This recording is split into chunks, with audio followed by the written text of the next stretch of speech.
Thank you. Thank you, Allison. That was great. It's always a joy to be with you. I'm going to get right to it because we don't have a lot of time. It was true. I was a member of the Back to the Land movement, and I first moved up here in October 1969. Some friends of mine had bought a farm in Guilford, and I visited them a few times, and starting in 1968. And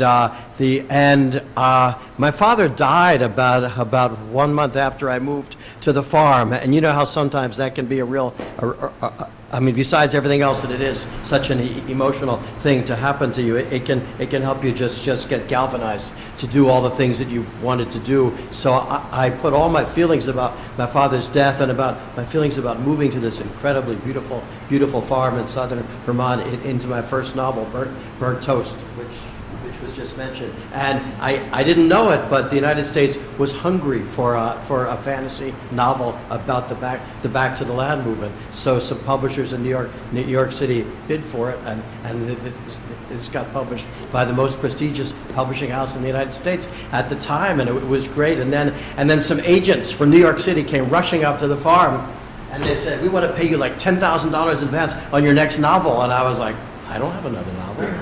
It's all in there." I was so stupid.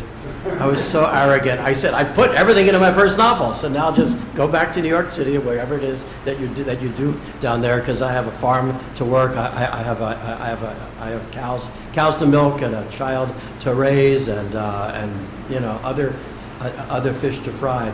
So it took me like 35 years before my second novel came out, and that was called Right Naked.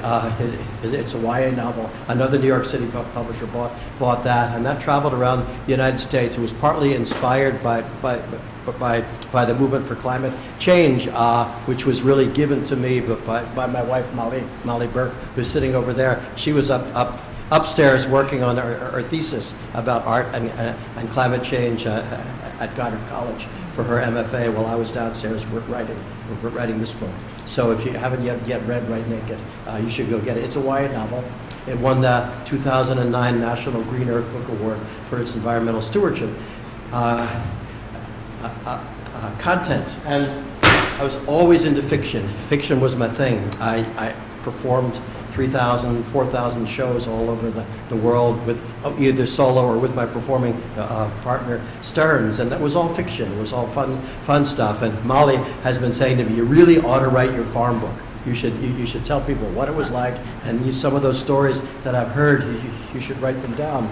And so over the years, I had saved some of the best stories, and I'd written some of them. One of them was called Horse-Drawn Yogurt. So Horse-Drawn Yogurt, the flagship story in this book, which you won't hear today, is a really good story, and I've been working on it.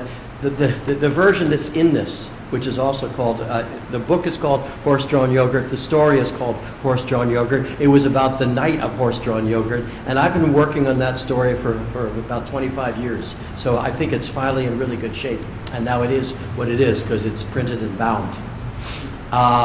And I just gathered a whole lot of other nonfiction stories and put them together, and I figured out which one would thread nicely after this, which one would join nicely with the story that's coming up in a couple of stories. And then I realized it was like a patchwork quilt, where you sit down and you lay it all out, and you realize there's 2 or 3 squares that you still need to make, or this square doesn't really fit, you throw it away and you sew a better square.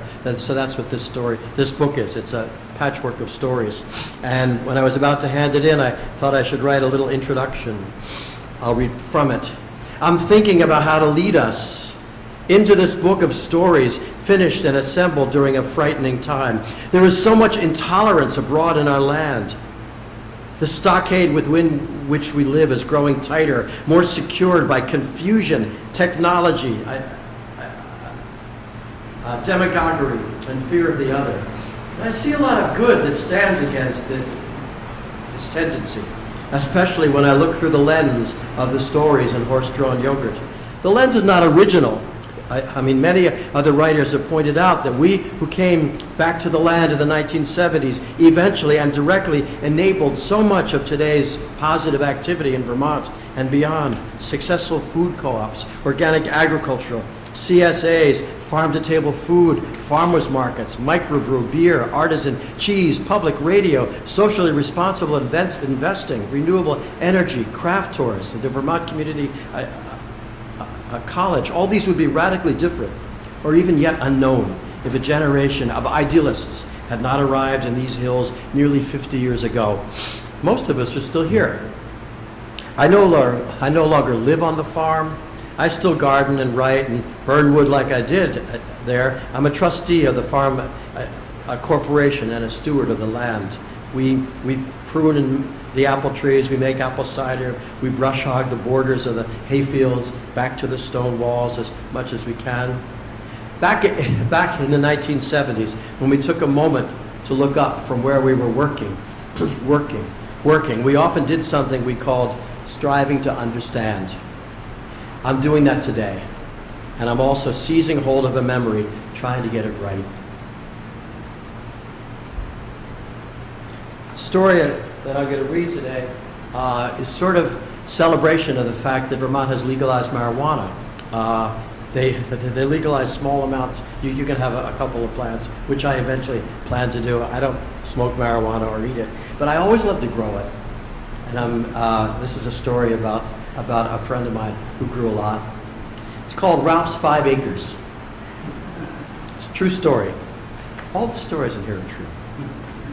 Son, when you're old enough to make your own decision whether you want to try marijuana or not, well, some folks say that if you're going to try a recreational substance, marijuana is way better than beer. For your health, I mean. But that'll be up to you, okay? Because by the time you're 21, it'll most likely be legal here. I hope that you will use your good sense. You have a lot of that. People around here used to run into plenty of trouble getting involved with pot, or loco weed, they'd call it. We had quite a productive little patch at the farm. I took care of it all summer. September, we'd hang it up in the hayloft to dry. Never sold a bud of it. People here smoked it or cooked with it, or we gave it away. And later, I know your daddy had a special plant in the deep woods near the Massachusetts border. I know because he had me water it when he went off to South America. We never ran into trouble, but like I said, some people did. But I don't think anyone ever got into more of a mess than old Ralph. I wish you'd been around to meet Ralph. He had straight up silvery hair and steely, cool blue eyes, a ruddy face and big muscular shoulders, a big wide smile and a generous laugh, huge hands that could squeeze a rifle trigger easy and hit a deer a quarter mile away, or field strip a bulldozer, or pull a calf gently out of her mother. There's 100 stories I could tell you about Ralph. He taught me and your daddy a lot. He did everything in a big way. One time during the war, he and his farm boy buddies rode a bus down to the Springfield, Massachusetts draft board. But when an officer made fun of a fat young man who was one of them, Ralph picked that officer up and heaved him through a plate glass window and said, "Boys, let's go on back to our farms." It were a second-story window, too, Ralph liked to say, with that great twinkling smile of his. Said he never heard from that draft board again.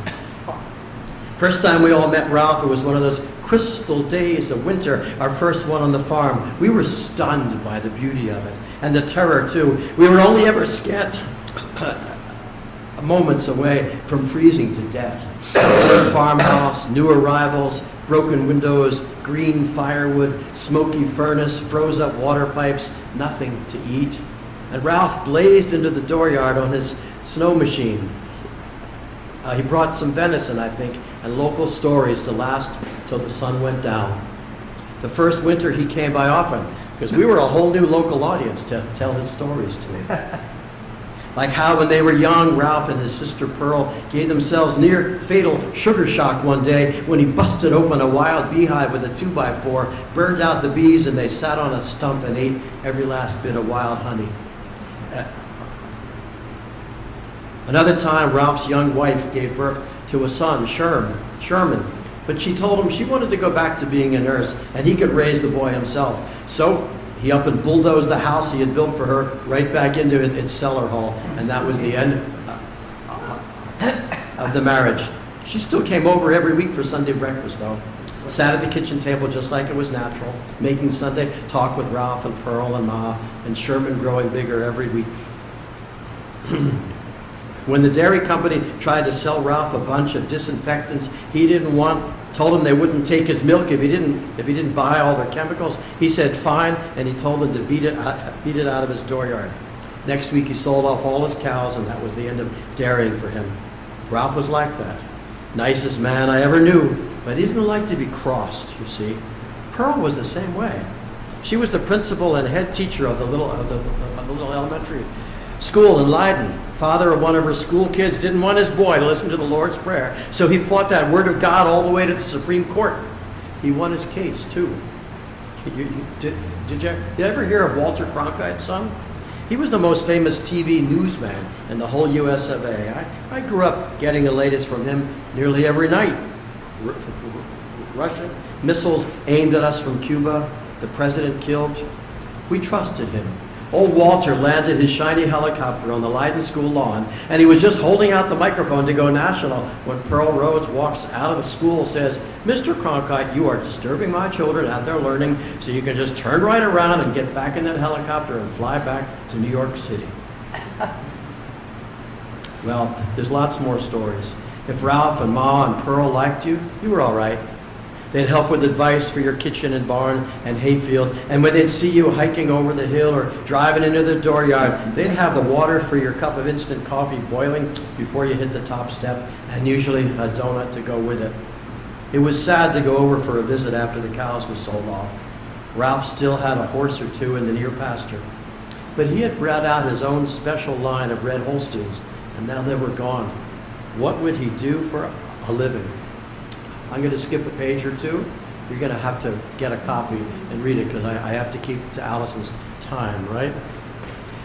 So, so like I said, we were sitting around our farm kitchen one night eating the last of some late berry pie when all of a sudden Ralph and his son Sherman burst in the kitchen door. They were breathing hard and they were scratched and ripped up by thorns and underbrush and by their own barbed wire, they told us, as they had run as fast as they could in the pitch dark up from their farm, the lost back pasture of it, up the old slave road, and then they had bushwhacked from the back of Tree Frog Farm along by the Skinners and by the hedgerow of our mowing, just to keep out of sight. "Ralph, Sherman, how the hell are you? Where have you been keeping all summer?" They got their breath. They looked out the south windows to see whether they were being followed. I mean, they were being followed, but there was no sign of their pursuers. People don't know about that old slave road. We shoveled some coffee and pie into them. They washed up, heads in the faucet in the big slate sink, all in about 10 seconds. They didn't have time to tell their whole stories. All they had time for was, "Can you help us get the hell out of here fast?" "Of course," we all said, in a heartbeat. That's what friends do, even friends who have been ignoring you all summer. It turns out Ralph and Sherman stayed away from us because they didn't want us to run into trouble. They had grown 5 acres. Yes, 5 whole acres of marijuana.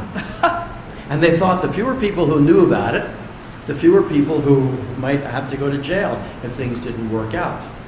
That was the night things didn't work out. Now every known road around their farm was blockaded. There were blue lights flashing all over Leiden. Someone said, "Take him out by the Johnson pasture, up Baja Prince Road." Wouldn't be anyone looking there. But then where would they go? I said, "Hey, how about taking them to New York State? Get them out of Massachusetts and Vermont. They can go stay in that wine vineyard where I work. My boss, Tom, will be happy to have the help. I'll call him." Tom was a liberal Protestant preacher who fought against the war in Vietnam, and he'd sheltered plenty of draft resistors at his vineyard. So David reached for the keys in his pocket and tossed them in the air. "Take my car," he said. Marty caught the keys before they hit the ground. "I'll drive," he said. "Let's go." And just like that, they were out the door. They had been in our kitchen for maybe 3 minutes. So Marty drove that lowrider Buick real careful over the ruts. You know how some dirt roads have a spur you can barely see? They're good for walking up with the farm dogs, but never nice for vehicular traffic. Only about 2 or 3 actual cars per year use that end of Baja Prince Road. Just tractors and dump trucks mostly, and lots of snow machines in the winter. Ralph and Sherman made it totally undetected to Hightor Vineyards down in the lower Hudson Valley. Nobody ever discovered where they were. The news story in the Greenfield Recorder next day said, "It's believed some neighbors at a nearby communal farm helped them escape." That article went right up on the bulletin board in our kitchen. The reporter got it right, I guess. And Preacher Tom was thrilled to have the two of them show up. Here's the storyline. Father and son, fugitives from huge backwoods marijuana farm, spend a week fixing all the field equipment at a famed boutique Hudson Valley vineyard. They must have had great conversations around the lunch table. Down at Hightor, you pop corks over lunch, and no one ever did much work in the afternoon. It's good to have friends who will help you out of a fix, son. Veranda had a friend in Boston who was an awesome lawyer. When she heard Ralph's story over the telephone, she was happy to take the case. "Just come on back and turn yourselves in," she told them. "We'll get you out of this." She got them off easy. Sherman had to do a bit of time in the local jail, and Ralph got probation. If you ask me, I think the judge was plain impressed. The scale of Ralph's operation called out for respect. Most growers in those days would sneak into the middle of a local cornfield and hollow out a little spot where they thought that no one might ever step. And they'd transplant a few, like a half a dozen illicit seedlings and tend them all through the growing season. Nervous, but thrilled too, like a kid doing punishable pranks on cabbage night, except that their pranks were felonies. Their little ganja gardens would be invisible, except from the air. So constables up in those little putt-putt airplanes would see a different green patch growing down in a cornfield, and they'd make note of the coordinates and call in their dogs and deputies down on the ground. But like I said, Ralph never did anything that wasn't on a scale way bigger than you or I would think of. He figured, logically, if he planted a whole 5-acre field to it, no one would notice. Would all look the same from the air. Makes sense, I guess. Up until harvest time, he thought he'd gotten away with it. It's a true story. All that summer, he and Sherman raised that crop. They worked the field like feed corn farmers, seeding, cultivating, maybe spraying down a touch of herbicide or fertilizer. Ralph didn't approve too much of organic farming. They strung 3 strands of new barbed wire all around the field and even hung signs saying, "Danger, beware of bull," in case any passing stranger thought about crawling under the fence. Ralph no longer had a bull. Just inside the fence, they'd left the brambles and the young popples and choke cherries standing like a natural wind and vision brink. And sometimes the two of them, father and son, stood on the high ground at the north edge of the field, right where that old slave road starts, where on a good day there's a sweet view of misty hills above Green River Valley, and they watched unbelievable animals come and occupy their magic plantation. There were tropical colored birds that had never ever been seen in these parts. There were butterflies that would have looked at home in the Amazon jungle. There were pink frogs and exotic lizards like in the glass cases in the zoo. The whole field hummed and dazzled in the August light. Happy pollen, nectar oozing. In the nighttime, the place was alive with nighthawks and lightning bugs and foxfire and honey-colored electric inner glow. How could the farmers who created such a natural wonder be hunted down like criminals and made to pay some kind of great debt to society? But I guess the thing that helped Ralph's attorney the most, what really broke the prosecutor's case, the thing the judge must have had a hard time swallowing, was the disappearance of a third of the harvest. That's right. In those days, the cops, they all agreed that they didn't want U.S. citizens to smoke marijuana or bake it in a brownie or grow it. At least that's what the federal laws said. But our area of southern Vermont and northwest Massachusetts had a whole long history of independence and free thinking, free living. There were Abenaki Indians and the Scotch Irish and Ethan Allen and Shays Rebellion and Ralph's kind of farm people going back generations, and smugglers and moonshiners and runaway slaves, and now our own anti-war, anti-corporate back to the land movement. There were also plenty of farmers and gardeners who just didn't like people in high places telling us what we could and could not grow. I had a strong opinion about this myself, even though I did not and do not smoke or eat or drink marijuana. Neither did Ralph. I like to grow it though. I love the look of the plant. The town of Greenfield had a dump, what we now call a sanitary landfill. And the folks who worked that dump had an arrangement to do a controlled burn of all the contraband ganja that was rounded up that summer, no matter how big or small the crop that was seized. That must have been a fun campfire to stand around and roast your s'mores on. Well, that same summer evening, just after Ralph and Sherman had leapt off their tractor, special cutter bar baler or whatever, and hit the barbed wire and lit out through the forest to our farm, some law enforcement team completed the harvest job that they had started. The news story next day said that 3 full tractor-trailer loads of illegal weed headed off down the driveway to the Greenfield dump. The long arm of the law had done its work, justice was served. Trouble was, only 2 of these 3 tractor-trailers ever made it to the dump. I know a man who knew a man who swore that is the truth. And this huge actual unmentionable hung about the courtroom.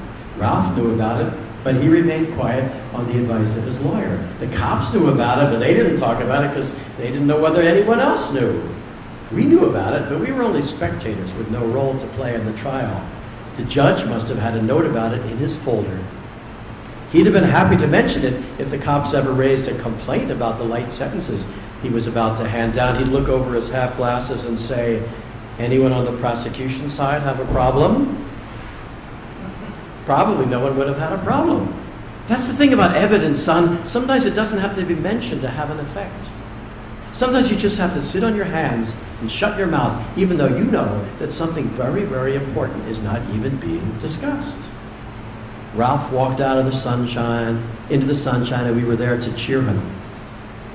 Sherman got 60 days in the Franklin County Minimum Security Facility. I'm sure the warden sat him down right away and said, tell us what you know, Sherman.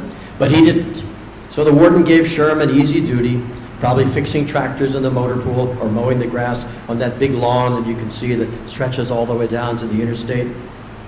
After Ralph heard the verdict and got his probation card and started showing up once a month to have it stamped and signed, he must have sat one day in the kitchen watching the farm. You could sit in that kitchen and turn one way and see the big hill where heifers and dry cows and deer, bear, foxes, coyotes, wolves, skunks, bobcats, and wild turkeys walked across. I almost tipped a loaded hay wagon over up there one summer day. And if you turned a bit to the left, to the south, you had a view of the tool shed and gun shop, the project lot, and the empty barn and the manure pile behind it, and the Japanese knotweed starting to grow on it now. Look a bit more down the hill, along the driveway up from the river, and you'd see his huge old sawmill with a 3-foot blade that hadn't sawed a log in years. Ralph sat drinking his Nescafe at the old linoleum table and looked at his big tough hands open in wonder on the tabletop. Wonder, who had turned him in? Was it the man with the long hair who sold him all the cannabis seed and promised to help them get the product to market? He didn't just pick up a catalog and buy that kind of seed by the pound. He needed a big-time source, the high-rolling kind who buys self-protection and future distribution commensurate with the size of his enterprise. Was it the pilot who flew over every day looking for the hidden patch of renegade local weed? Was it the hiker who came through one time and said he was lost, but something about him was slippery? Mustache was too neat, his backpack looked too just bought, and not a trace of bog water on his boots? Or was it the local cops who maybe knew all along, but worked out early on how they could piggyback upon Ralph's labor? You do things on such a grand scale, and you can pretty much expect some other guys are right there on that grand scale with you, planning how they can take you down, but let the work you've done turn a nice profit for them. Ralph thought all about that. He went over the evidence and worked it out in his head till he was satisfied. He had a good idea about who had done what to him. He knew more than he ever told us.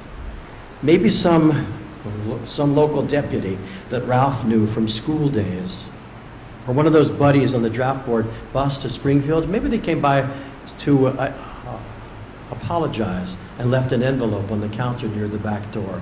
Whatever the reasons, that day in his kitchen, Ralph didn't want to contemplate an act of revenge. It would have had to have been a big one. That might bring harm to his son or to his friends, that was us, over the hill in Vermont. He was at peace, some kind of steady state of completion. You get there sometimes when you paid off all your debts. Ralph's dead now. He spent his last couple years in a wheelchair in Brattleboro. Sugar, diabetes got the best of him, and the doctors were cutting off parts of his feet and legs till he kindly asked them to stop. So he can't tell us more than we already know. But how about this possibility? I call it a possibility only because there's no way I can prove it. It's a story that's been handed down to me. Ralph waited till the stakeout of his farm was over. He had a court date, and there was nothing around for the patrolman to stand guard on. So autumn came to the farm. The local birds and the little four-footed mammals had cleaned up the sweepings from the road up to Ralph's upper pasture. One day, Ralph set up for a dump run. He backed his pickup into the hay barn. He stood in the barn door for a minute and surveyed his spread, looking for a sign that something might be out of order. Looked okay to him. So he backed all the way in and he swept away an ankle-deep pile of mulch hay. He pried up a couple of old floor planks with a crowbar. He brought out about 500 pounds of dried bud and stuffed it all into hefty bags and slung them in the back of his pickup and headed off to Boston. Nope, not to the dump. What he and Sherm had baled up that night in August was mostly lower leaves and stems. Good for making rope out of, maybe, or rugs, not much more. I guess he and Sherm had been through the field once before the cops got there.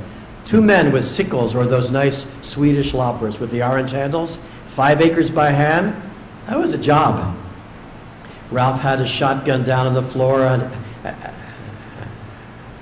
and he had his Derringer, a nice two-shot over-under, out and ready on the seat next to him. I couldn't tell you how he found his way to the buyer. I don't know what city cartel he linked up with. Ralph's mind always worked smooth, quick and strong like those guns he rebuilt in his shop. So maybe he remembered a name he'd heard once and a street address. Maybe that long-haired seed man phoned in after the trouble Ralph and Sherm had run into blew over. Anyway, he made it home in one piece. That's all I'll say, without the garbage bags. I'll bet a lot of lawyers get paid in cash. I'll come to think of it. Sometime later, Ralph gets back in his pickup. He rides the long way down River Road, up and around through Linden Center, across the state line. I always breathe better when I cross back into Vermont, don't you? He turns left to the apple tree and he drives it 2 miles up to our farm at the corners. He finds me in the kitchen. He unrolls the thickest wad of $100 bills I've ever seen, and he slaps it all onto the table. Pete, he says, go buy that Ford truck you've been looking at. That was Ralph. They broke the mold, son. As soon as he was made, they broke it.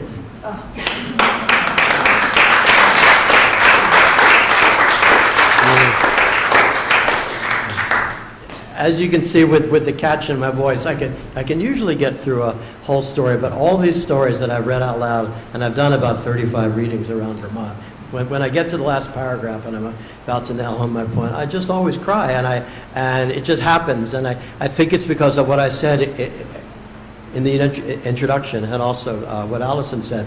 There have been a lot of books about the Back to the Land movement, and whenever I've had a chance to interview somebody who was writing a book, I would bring him or her out to the farm and say, I just want you to get it right.